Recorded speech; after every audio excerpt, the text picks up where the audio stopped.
Don't buy the iPhone 5S in 2018. Here's why. Coming up, let's go.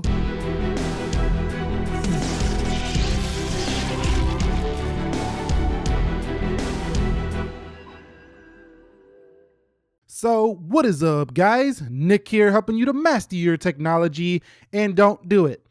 Don't do it.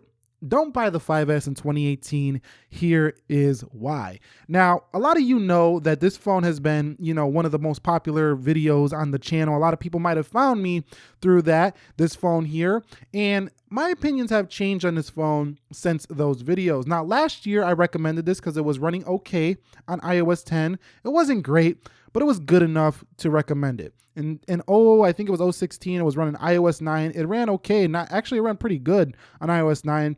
And before that, it even ran better. But on iOS 11, things have changed. This phone has been acting up. It's definitely a different experience here in 2018. And I made a couple other videos titled, should you buy 6S? Should you buy the SE? Should you buy the 6S Plus here in this year of 2018? And I recommended them. But I cannot lie here, be dishonest, and say you should get this one on the 5S. And here's why. The first one is the age and the support of this phone. So unlike some of the newer phones that if you purchase them now, a 6S, a 7, a 7 Plus, an SE, you should be receiving a couple more years of support on all of those devices.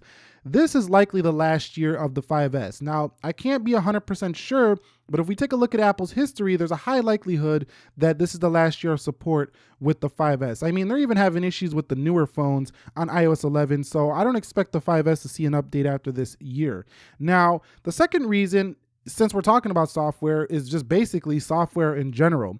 Now, the software on this phone seems to look okay. Now, you're looking at through a video. I'm not doing anything intensive here. You've seen a little lag there on the control center. I'm not doing anything intensive, so yeah, it's gonna look good here on camera because I'm not using it day to day. It's when you're using it day to day, you pull it out, you do some GPS, you download an app, it's taking forever, it's lagging, it's slow.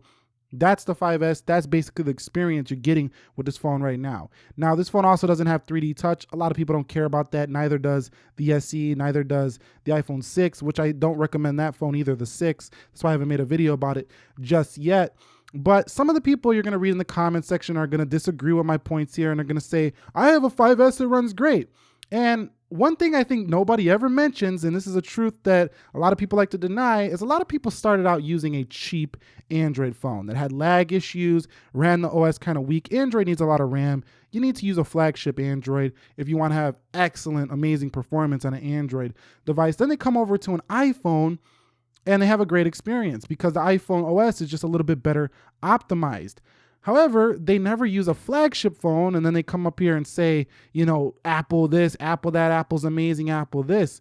Well, I would suggest you try a flagship Android device before you come over and say Android is crap. Now, I'm not trying to say Android is better, but in this price range, what you're going to pay for a 5S, you can get an Honor 7X. I looked on Amazon, $190 for a 5S right now, refurbished. I seen a new one for $230, and I'm going to prove this later in this video. Now, look what you can get in 2018 for $200 in comparison to this guy right here. It's just absolutely incredibly different, and I would say a better deal than the 5S. Now, the next one is overheating. Now, right now, as I'm holding this phone in the hand, it's actually quite hot. It's warm right now. Now, I'm not going to say it overheats like the phone's going to shut off. It's going to tell you like the little battery sign it's overheating. Nothing like that extreme. But when I say overheating, I mean it just gets too warm to the touch, specifically on this latest iOS 11 version that has done it. Now, I've used both iPhones here, two iPhone 5Ss. I had a white one before. I traded it in on an SE, and that one also had some overheating issues towards the end of its lifespan. So yeah, that's another reason, overheating.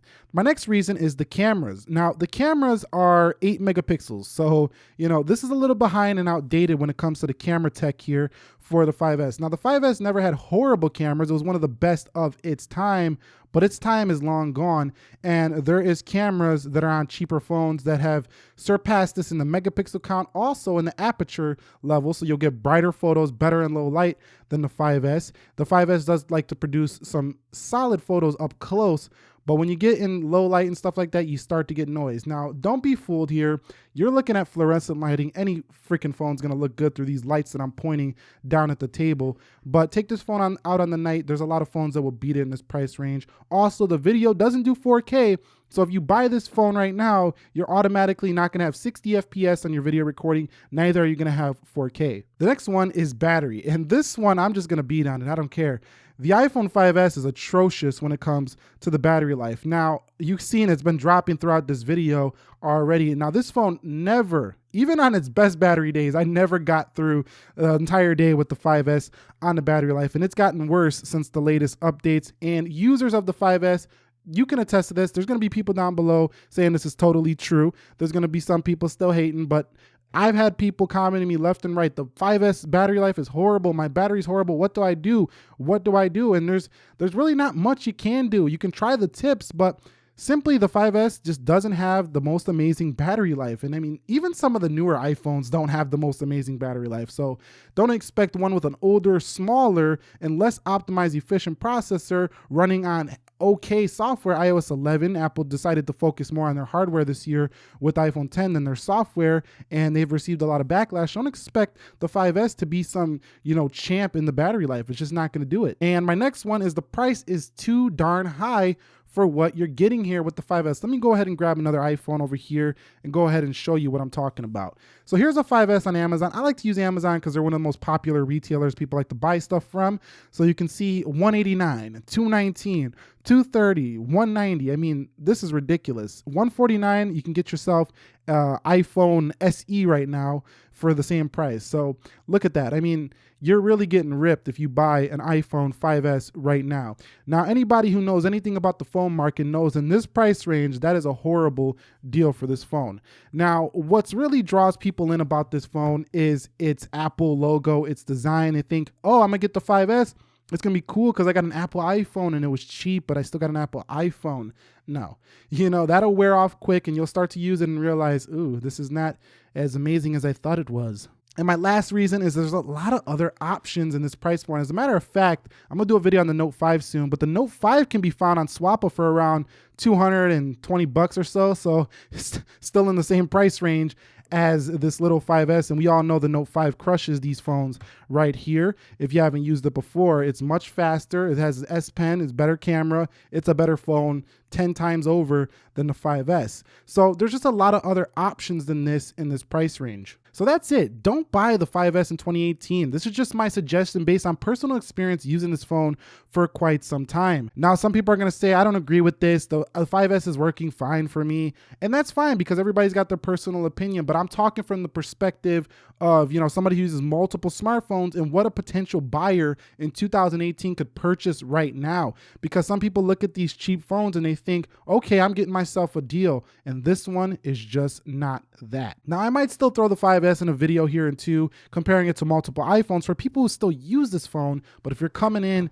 to buying an iPhone right now, stay away from this guy. So do you agree with me? Do you disagree with me? Drop your likes, dislikes down below. Let's comment. Let's talk about it. Opinions. Let's talk about it. Everybody's got their opinions. Everybody's got their takes on things. I'm just speaking from a personal 5S user of a long time myself. And if you found this video helpful, enjoyable, entertaining, informing, do me a favor, click that like button for me. And if you're new here, consider subscribing for more. Share this with a friend who might be thinking about getting a 5S and just won't stop, and you're trying to tell them no. Share this video with him really quickly. And I'll catch you all in the next one. Be sure to be well and peace.